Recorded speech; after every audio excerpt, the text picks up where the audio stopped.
Hey, this is Nathaniel back with coding-bootcamps.com, and in the last video we talked about updating an embedded document in our employee document, and in this video we're going to get into a little more detail about the update and delete commands. So if you notice, this whole time we've been using update 1. We've also used delete 1. Now, this does exactly what it says. It's looking for a record, and then it's going to delete one match, or update one match. What happens if there's more than one? Well, we have different commands for that, actually. We have delete many, and we have update many.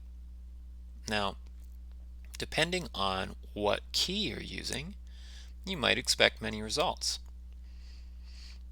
If in a real-world example, for instance, you wanted to update all of the employees with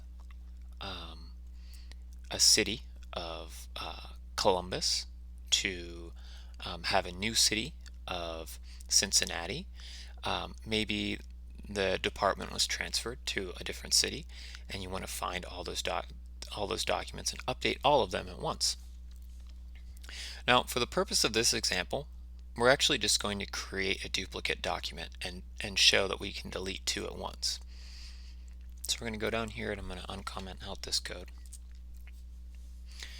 And we're going to print that we're deleting all matching documents. Now, this is just an insert to make sure that we have two employees. If you remember, we in the last video, we inserted and updated an employee, so we already have one in our database at this point. And now we're just going to insert a second one.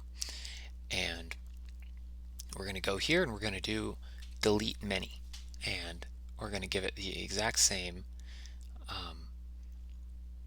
search object that we have given this whole time, which is just email johnsmith@example.com. But now there's two documents.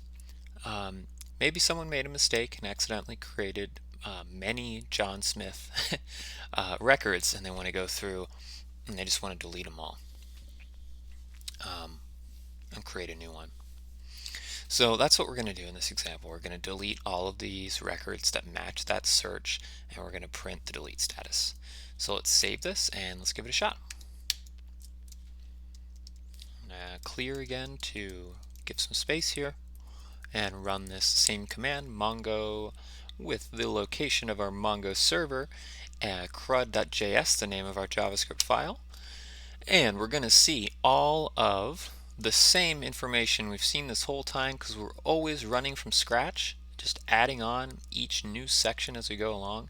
But if we look all the way down here, we see that we have deleting all matching records. Acknowledged true, deleted count 2. You would never see that deleted count above 1 if you weren't using deleted many. Similar to how up here we updated our document and we had a modified count of 1. We were using the command update 1. We would never see a modified count above 1. So that's the difference between delete many and delete 1 and update many and update 1. You have the option to update many matching documents or delete many matching documents. In this case, we deleted 2 matching documents. Awesome. In the next video, we're going to continue expanding on these same topics of modifying data in Mongo.